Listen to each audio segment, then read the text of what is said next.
L'Afghanistan est donc toujours en guerre, non pas depuis 2001 comme on le croit souvent, mais pour les Afghans depuis 35 ans. Alors avec le début du retrait des troupes occidentales en 2012, est-ce que le pays va connaître enfin la paix ou entre-t-on dans une nouvelle phase de la guerre? Alors faisons un petit peu d'histoire et regardons quelques cartes. On peut repérer plusieurs phases dans cette guerre d'Afghanistan. Entre 1978 et fin 1979, on a une insurrection spontanée lorsque les Afghans prennent les armes contre la brutalité d'un parti communiste afghan stalinien qui a pris le pouvoir lors d'un coup d'État à Kaboul. En décembre 1979, avec l'invasion de l'Afghanistan par l'URSS, qui intervient pour soutenir le PC afghan, on assiste à un soulèvement très large des Afghans qui s'insurgent contre la présence de l'armée soviétique dans le pays. 10 ans plus tard, après le départ de l'armée rouge en 1989, on a guerre civile entre factions afghanes, puis prise du pouvoir en 1996 par les talibans, qui instaurent une dictature islamiste dans le pays et auquel s'oppose le Front uni. Et puis enfin, il y a la phase post-septembre 2001, avec l'intervention de la coalition militaire dirigée par les États-Unis. Et puis enfin, 2012, 2013, 2014, avec le retrait progressif des contingents de la coalition, va-t-on vers une pacification du pays ou une cinquième phase de la guerre? En tout cas, aujourd'hui, la situation sur le terrain n'est pas bonne, et pour comprendre pourquoi, il faut connaître 2 ou 3 clés propres à ce pays. Voici une carte des principales ethnies du pays. Au centre, les Hazaras chiites, au nord, les Tadjiks et les peuples turcophones, ouzbeks, turkmènes, à l'est, les Nouristanis, au sud-est, les Baloutches, et au sud, les Pashtuns. Et ce peuple Pashtun a toujours été dominant dans le pays, que ce soit dans l'histoire de la lignée des monarques afghans, puis avant-hier les chefs du Parti communiste, puis hier les talibans, puis aujourd'hui le clan Karzai, le pouvoir politique est toujours aux mains des Pashtuns en Afghanistan. Mais on ne voit ici qu'une partie des tribus Pashtuns, car celles-ci se trouvent également sur le territoire pakistanais, et là on les nomme Pathan. Parce qu'en 1893, une frontière avait été établie entre l'Afghanistan et le Raj britannique, tracée par un diplomate anglais, Mortimer Durand, et la ligne porte son nom. Or, la prédominance des Pashtuns et leur division entre 2 entités étatiques sont 2 clés pour comprendre les facteurs de la guerre dans ce pays. C'est là typiquement un exemple du poids de l'histoire ancienne sur une réalité du XXIe siècle. Donc, en Afghanistan, qui fait la guerre à qui et pourquoi? On a d'un côté les mouvements de guérilla. Cette carte nous montre les bases territoriales des mouvements insurgés dans le pays, parmi lesquels les mouvements talibans, les mouvements liés à Al-Qaïda et les mouvements se réclamant de Jalaluddin Haqqani ou encore de Gulbuddin Hekmatyar, tous 2 déjà chefs de guerre du temps des soviétiques. Maintenant, si on superpose la localisation de ces bases de guérilla avec les lieux de culture et de transformation du pavot, on obtient à peu près la même carte. La culture du pavot est contrôlée par les talibans, et d'ailleurs la drogue est une source de revenus classique pour le soutien aux guérillas. L'Afghanistan, il faut le savoir, à lui seul représente 90% de la production mondiale d'opium. En face, l'ISAF, c'est-à-dire les forces de la coalition, arrivées dans le pays fin 2001 et qui combattent sous commandement de l'OTAN. En juin 2011, au maximum de ses effectifs, cette coalition comptait 132 000 soldats et 48 nations.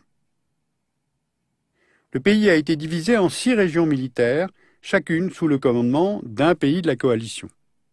Les États-Unis sont la principale force de la coalition, avec 90 000 Américains présents. Ils assurent les commandements régionaux du sud-ouest, du sud et de l'est, c'est-à-dire la région frontalière avec le Pakistan, par où passent toutes les infiltrations. Le Royaume-Uni constitue la 2e force de la coalition avec 9 500 hommes qui se trouvent dans la province de l'Helmand avec les Américains, les Géorgiens et les Danois. L'Allemagne, qui forme la 3e force de la coalition avec 5 000 hommes et contrôle le nord-est du pays. La France, présente dans la province de Capissa avec quelques 4 000 hommes en juin 2011. L'Italie, presque 4 000 hommes également, qui contrôle l'ouest du pays sur la frontière avec l'Iran. Et enfin la Turquie, en charge de la région élargie de Kaboul, avec 1 800 hommes. Voilà donc le front théorique de cette guerre, théorique parce qu'il est évolutif. Si le premier objectif de guerre pour l'ISAF était de combattre Al-Qaïda, il a été atteint.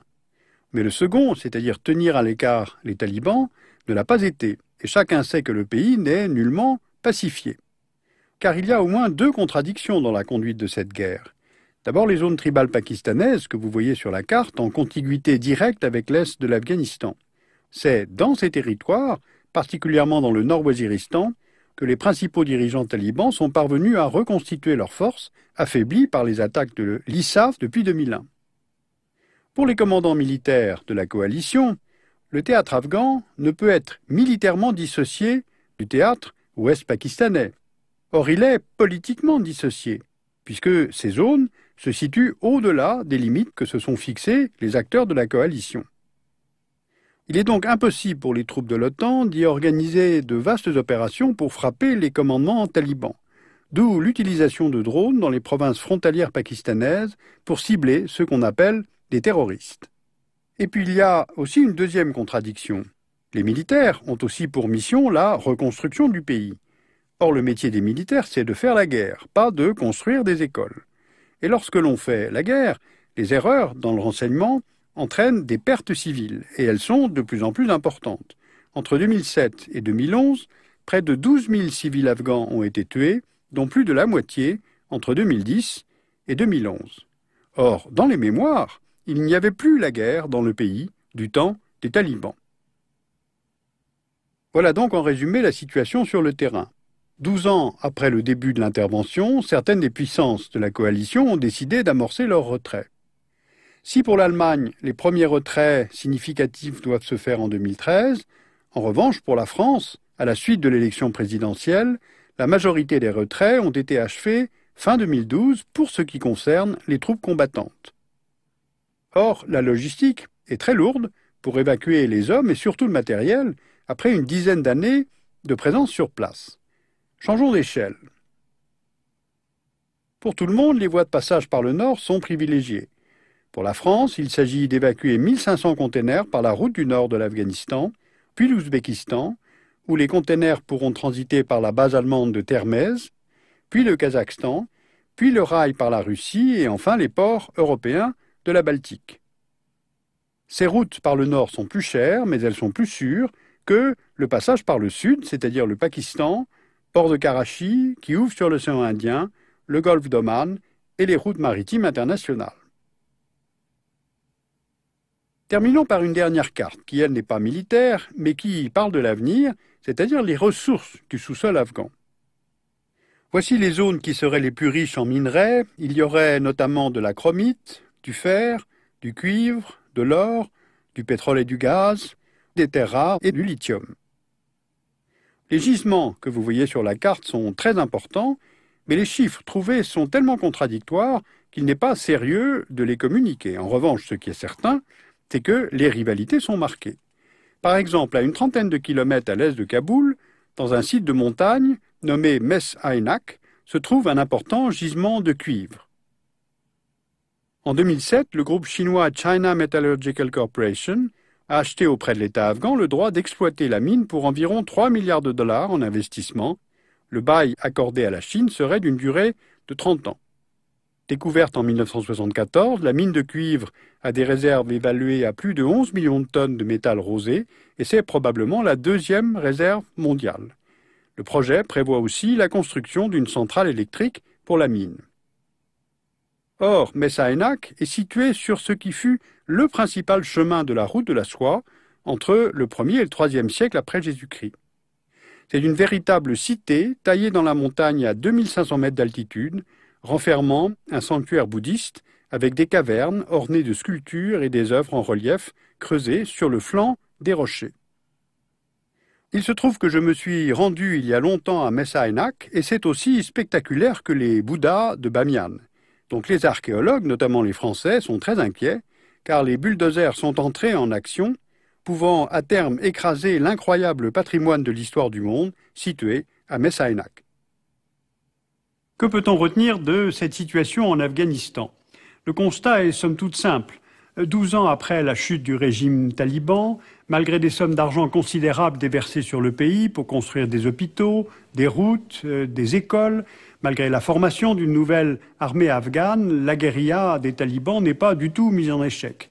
Le gouvernement afghan est corrompu, tout à fait discrédité, et une victoire politique des talibans est tout à fait possible, et sans doute, peut-être, se prépare-t-elle discrètement.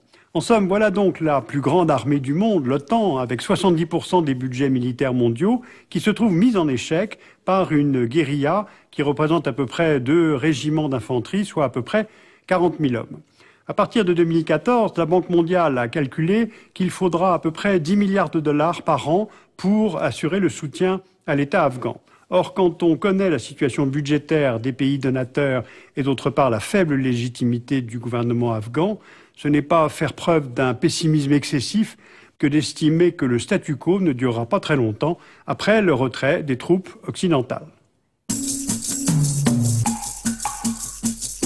Vous pouvez lire le livre de Ahmad Rashid, Le retour des talibans, aux éditions de la Villa, et celui de Michael Berry, Le royaume de l'insolence, l'Afghanistan de 1504 à 2011, aux éditions Flammarion. Et puis, n'oubliez pas d'aller voir les collections sur l'Afghanistan au musée Guimet à Paris.